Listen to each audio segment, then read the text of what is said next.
questions. What's the topic today? Look, you never know. It's DeeDee's reactions, real life reviews with a real one for sure. Who do you guys think are responsible for the divide amongst women, black men and women in our communities? And why do you think there is such a divide? Whoever wants to start, you can go. But I want to start there because, of course, I want to get into, what Carmen speaks a lot about too, because she's very, she goes in deep. That's why I like her what she says. But before we get into the degeneracy of the women in our communities, who do you think is responsible for the divide amongst women and men? Because that's what it seems to be, this gender war between women and men. Who do you think is more responsible? Do you think it's the men in the community, the women, or who want to start? I actually think that it's led by a lot of women, because a lot of the women lead a lot of the culture as far as social media. Right. I think that the women are the elders, kind of put the piss in the poo, excuse my language. They raise their daughters with fear. So, we out here, with fear. People are being lazy. They're letting their daughters be lazy. That's why you're seeing bonnets every 5 minutes and pajamas and Crocs and socks. I mean, we outside looking lazy. We outside looking like we don't care, like we just rolled over and said, somebody get my house shoes. I mean, I think it starts with the women. The women are the ones that kind of mold the things. I honestly do think that. I agree with that. I think it's the women too. The women are we're the nesters, right? So like we make our homes, or we make them, prisons of some sort. I think most people are out acting like they've been grown up in a prison, like with the Crocs thing and not caring about, their appearance. It's I think it comes from the women. Like when the women have a higher standard, then it's like everybody else raises to that standard.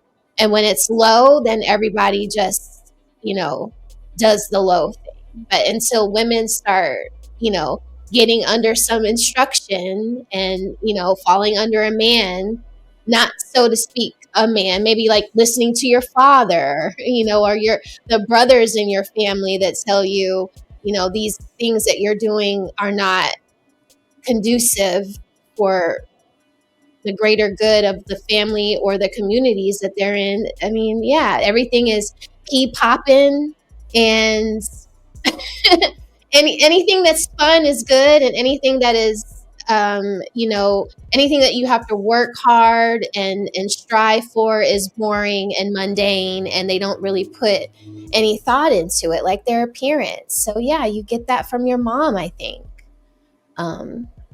or you don't. Yeah. Go ahead, Carmen. I want to hear what Carmen has to say about this. Who you think is the problem? So I would say, as soon as Black women align themselves with the government, it's been downhill since then. And what happened, it seems that Black women are in control of the community. So you can try to blame Black men and say that it's Black men's fault, but Black men simply don't control the community. They're simply not raising the children. And Black women don't listen to Black men. Black women think that they run Black men, and Black men should listen to them, even though they're voting 92% for one candidate. So it shows you that Black women doesn't have good leadership, and they don't raise the best children. And until Black women change, I like to tell people this, until Black women make a difference in the community with their children, with the decisions that they make, as far as allowing the men back in. It doesn't even have to be Black men, just allow men back in. These women are just single. It's not even like they just don't date Black men. They're just single. Nobody wants to date them. And it's because of their attitude. It's because of how they carry themselves. It's this clique-like behavior that they exhibit. And the not being able to be corrected, that is the main one. And on top of that, they don't respect anyone. So as long as we keep seeing that, it's going to continue to be a problem in the Black community. So you can say it's both, but ultimately, like I said, the women are in control. So do you think that it's going to be up to the women to change it and make it, if it's going to get better? It's going to have to be the women, because if the women don't change their mind about, like, first, getting off of all of this government assistance, allowing these men back in their homes and allowing them to have a say so with their children. That's part of the problem. These women think that they have all the answers until I essentially like to say that they have to soften their hearts.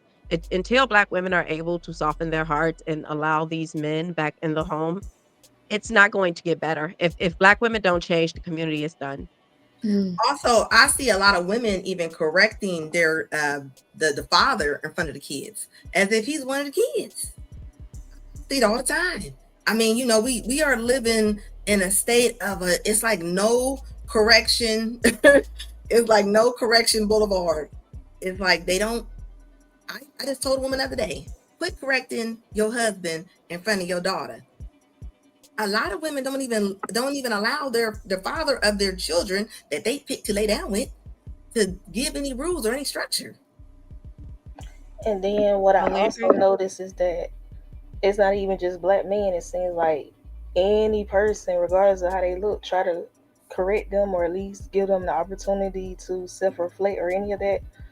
They'll find any reason to shut you out and be like, this conversation ain't even got nothing to do with you, or why you trying to tell us Black women how we supposed to, and even their own, like even one of us, they'll find a way to deflect on when we try to correct them.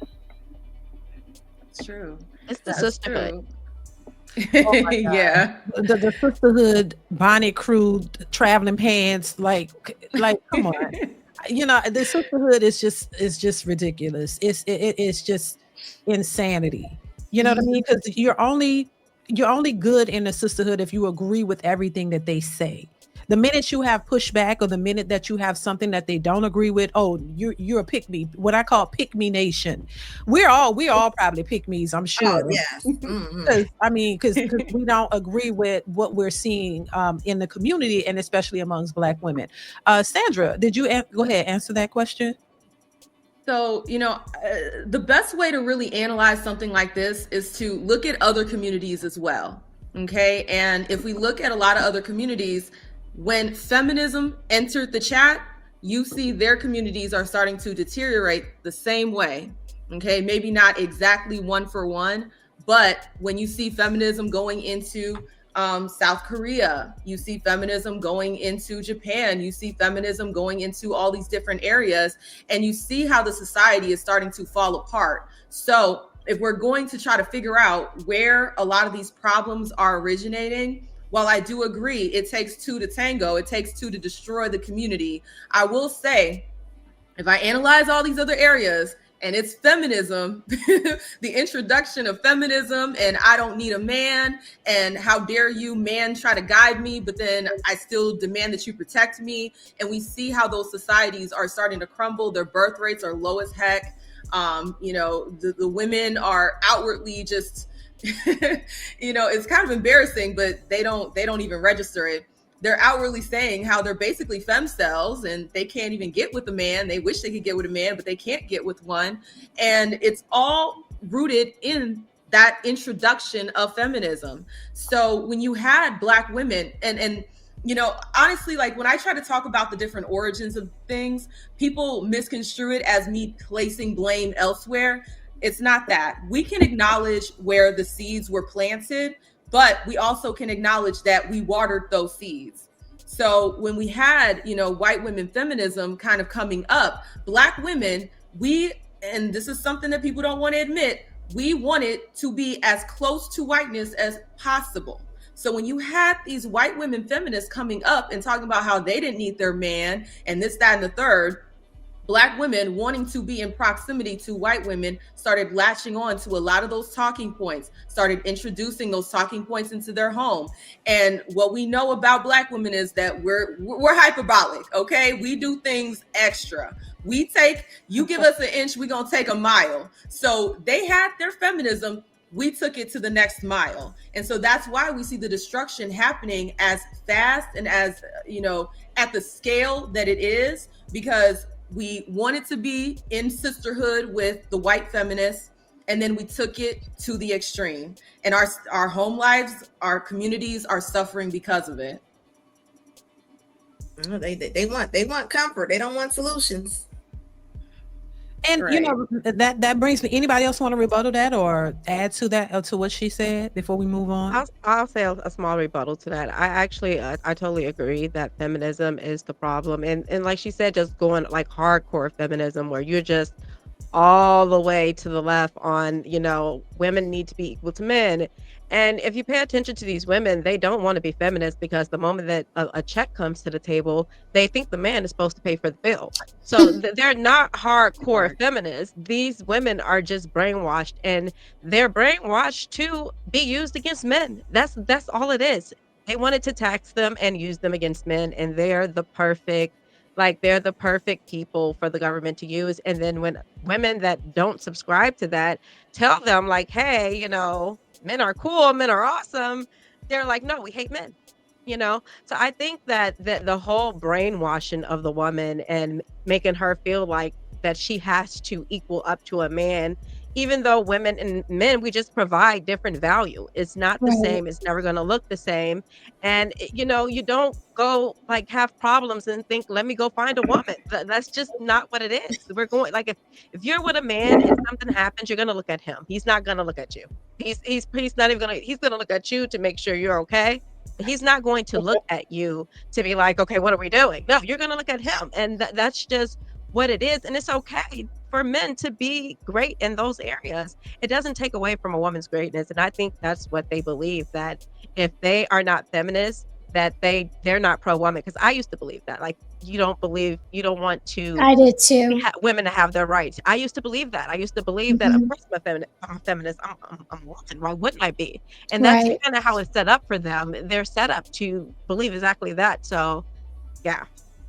I thought it just meant girl power in the beginning. Like, Right. and then when I learned a little bit more about it and I was educating myself, I was like, oh, well, that's bad. Well, and then I found this other word called womanist. Mhm. And I got that from, I guess that was the Black woman's term for feminism. And that didn't, somebody had to point that out to me too. So then I'm like, well, what am I? And they were like, you're a woman. Like, you're just a woman, and you don't subscribe to any ideology. You do you. Like, you don't have to be a girl's girl, or you don't have to fight for girl power. You get your husband, you get your children, you do, that's what you do. And yeah, thankfully I have uncles and my dad, when I have these outlandish thoughts, reading Harper's Bazaar or Vogue magazine, you take those little questionnaires in the book. And I think that's how they grab you in to indoctrinate you to be like a girl's girl or a feminist or a womanist. And it's a crock of bull. But yeah, I started out the same way in college, thinking this is girls' power, and it's not.